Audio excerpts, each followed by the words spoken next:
It feels like two different people are living in your head.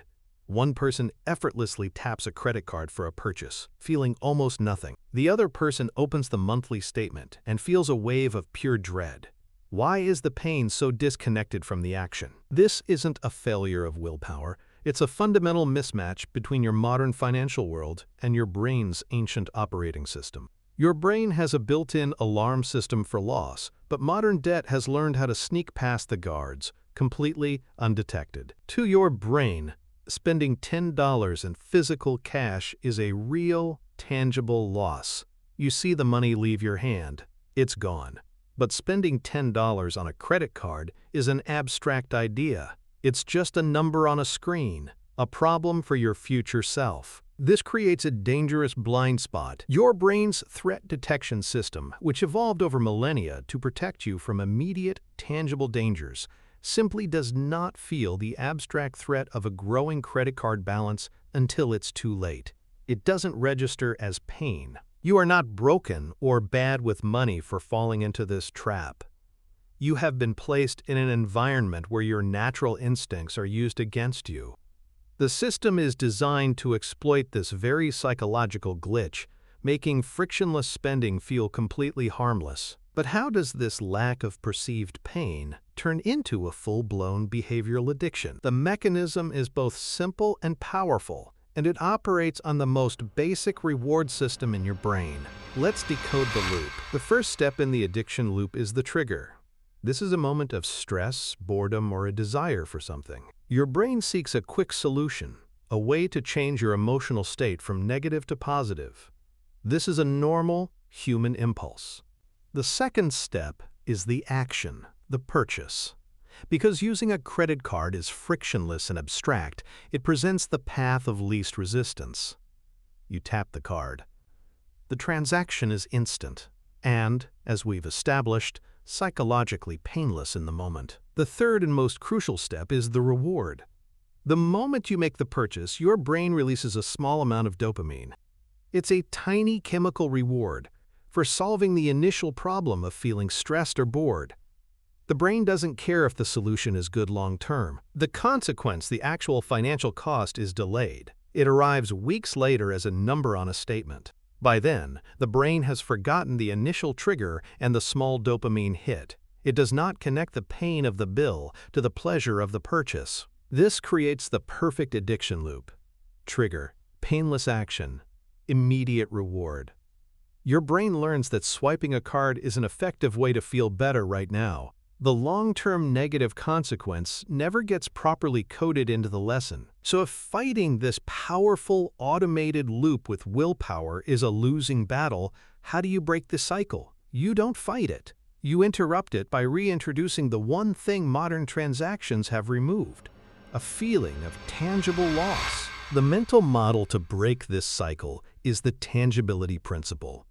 The rule is simple. If your brain can't feel it, it can't manage it. Your job is to translate the abstract language of debt into the primal language of tangible loss that your brain understands. One technique is to create a physical representation of your debt.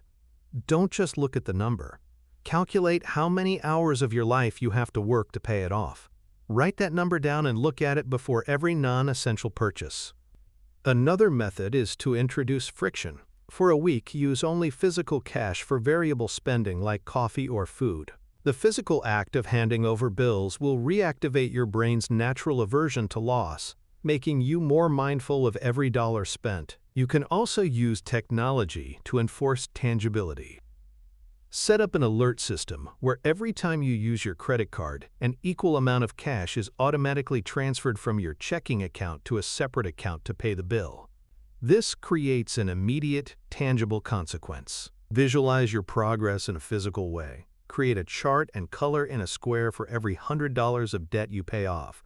This makes the abstract goal of becoming debt-free a tangible, visible journey, which provides its own motivation and dopamine hits for positive actions. These tools work because they speak your brain's native language. You are not trying to be more disciplined. You are simply changing the signal so your existing powerful discipline systems can actually see the problem. You are making the invisible visible. Let's review the core problem. Your brain evolved to respond to immediate, tangible threats. Modern debt is abstract, frictionless, and delayed, making it invisible to this ancient threat detection system.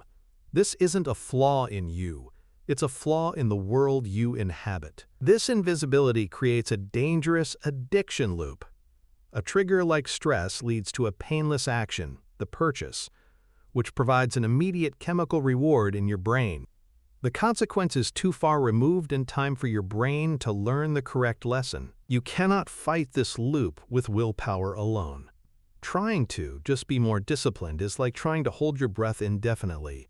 Eventually, your biology will win. The smarter strategy is not to fight your programming, but to work with it. The key is the tangibility principle.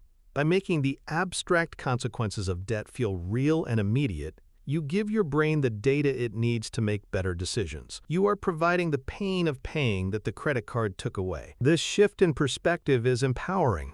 The feeling of being trapped by debt is replaced by the feeling of being a strategist. You are no longer a victim of your impulses. You are the architect of a system designed to guide those impulses wisely. You now have the tools to make debt tangible and break the cycle of unconscious accumulation. But this raises a deeper question. What is the emotional trigger that starts this whole process in the first place? Why does your brain seek that dopamine hit so intensely? Today you've learned that your struggle with debt is not a moral failing. It is a predictable neurological reaction to a modern financial system that your brain was not designed for. The lack of tangible pain makes you vulnerable to a powerful addiction loop. The mental model of tangibility is your way out.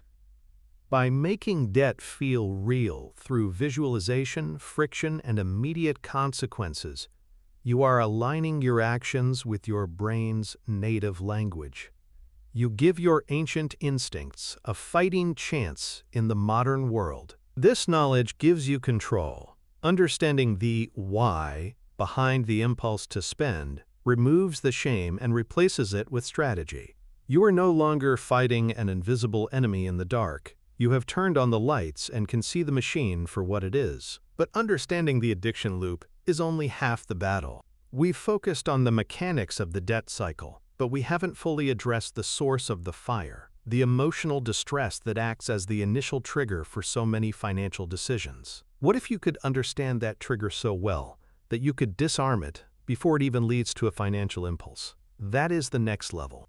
The video on your screen right now decodes that precise neurological link between emotional pain and financial relief. It explains why your brain sometimes prescribes an expensive purchase as medicine for a stressful day. If you are ready to break the entire chain, from trigger to debt, click the video on the screen now. It's the other half of the map to financial peace.